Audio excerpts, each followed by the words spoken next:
নির্বাচন নিয়ে তো অনৈক্য নাই। নির্বাচন হতে হবে, নির্বাচনের জন্য গণতান্ত্রিক প্রক্রিয়া আবার প্রতিষ্ঠিত হতে হবে বাংলাদেশে, সেটার জন্য তো সবাই একমত।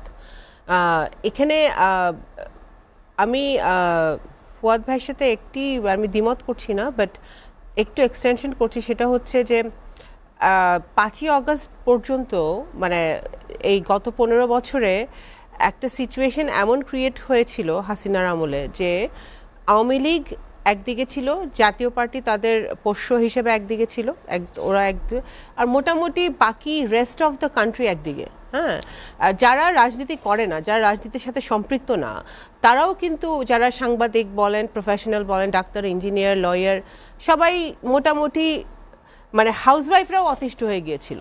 আলটিমেটলি আমরা দেখলাম যে তারাও, গার্ডিয়ানরাও মাঠে নেমেছে ছিল জুলাই আগস্টে। হ্যাঁ, তো সেই প্রেক্ষাপটে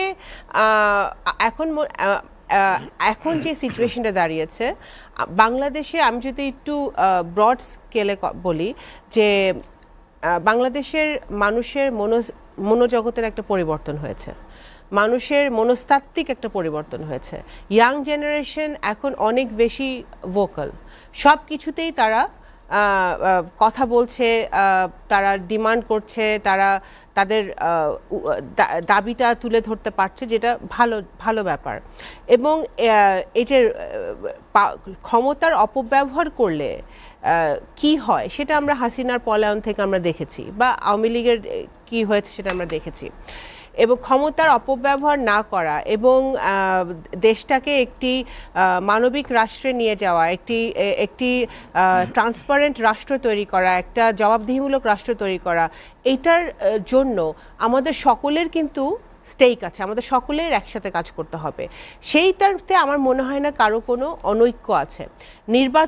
নির্বাচন কখন হবে, নির্বাচনের সময় নিয়ে দ্বিমত থাকতে পারে, এক একজনের এক এক মত থাকতে পারে, হ্যাঁ থাকতে পারে। কিন্তু আমরা যেটা দেখছি যে যত বেশি নির্বাচন দেরি হবে, প্রলম্বিত হবে, তত বেশি কিন্তু দেশের ভিতরে জাতীয় এবং আন্তর্জাতিক ষড়যন্ত্র ঘনীভূত হবে। কারণ আমরা দেখতে পাচ্ছি যে হাসিনা ভারতে বসেও কিন্তু একটার পর একটা কথা বলে যাচ্ছে, যেটা রিপারকেশন বাংলাদেশে হচ্ছে। বাংলাদেশের যারা আওয়ামী লীগের সবাই তো আর পালায় যায় নাই, তাদের নেত্রী পালাই গেছে, যারা রয়ে গেছে তারাও যেটা করছে যে তৃণমূলে বিভিন্ন দলে তারা ঢোকার চেষ্টা করছে, ইন্টিগ্রেট হওয়ার চেষ্টা করছে, অথবা একটা কেওস লাগিয়ে একটা কেওটিক সিচুয়েশন, একটা আনস্টেবল পরিস্থিতি তৈরি করার চেষ্টা করছে বাংলাদেশে। এইটা ট্যাকেল দেওয়ার মতো অবস্থা প্রফেসর ইউনূস সাহেবের সরকারের নাই, বাস্তবতা হচ্ছে এটা। এখন আমাদের যে সংস্কারগুলো ইমিডিয়েটলি প্রয়োজন, নির্বাচন কমিশন, বিচার বিভাগ, জনপ্রশাসন, এই পুলিশ প্রশাসন, এগুলো অত্যন্ত গুরুত্বপূর্ণ। সচিবালয় এখনো আছে, বিভিন্ন আপনার সংস্কার প্রয়োজন। এই সংস্কারগুলো করে নির্বাচন কেন্দ্রিক যা যা সংস্কার প্রয়োজন সেগুলো করে ওনাদের একটি ভালো নির্বাচনের দিকে আগানোর দরকার। তারপরে একটি গণতান্ত্রিক ভাবে নির্বাচিত সরকার যখন আসবে, তখন সেই সরকার বাকি সংস্কারগুলো চলমান প্রক্রিয়া, এবং সবচেয়ে বেশি যেটা গুরুত্বপূর্ণ সংস্কার সেটা হচ্ছে ইকোনমিক রিফর্ম, যেটার বাংলাদেশে মানে যেই হাসিনা যে ভঙ্গুর অবস্থায় রেখে গেছে বাংলাদেশকে, সেখান থেকে ইকোনমিক রিফর্ম, ব্যাংকিং রিফর্ম করাটা, এটা one of the highest priority হওয়া উচিত বাংলাদেশে, যে কোনো সরকার যে আসবে ভবিষ্যতে। তো সেই জন্য আমাদের ইমিডিয়েট সংস্কারগুলো করে নির্বাচনে যাওয়া উচিত। আমি এখানে একটি কথা বলতে চাই যে বিএনপি কিন্তু ধারাবাহিকভাবে গণতন্ত্র, মানবাধিকারের কথা বলে আসছে গত 15 বছর ধরে। আমাদের মানে বেগম খালেদা জিয়া, জনাব তারেক রহমান সহ মানে বিএনপির সকল নেতাকর্মী কম বেশি এই গত হাসিনা সরকারের, ফ্যাসিবাদী সরকারের কিন্তু ভিকটিম।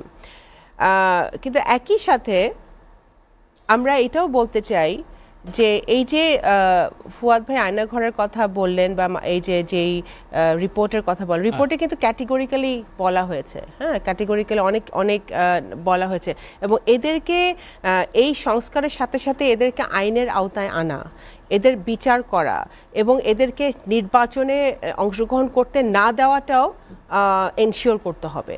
না হলে কিন্তু এই যে আমরা যে নতুন বাংলাদেশের কথা বলি না, পুরাতন বাংলাদেশের একটা ক্লোজার লাগবে।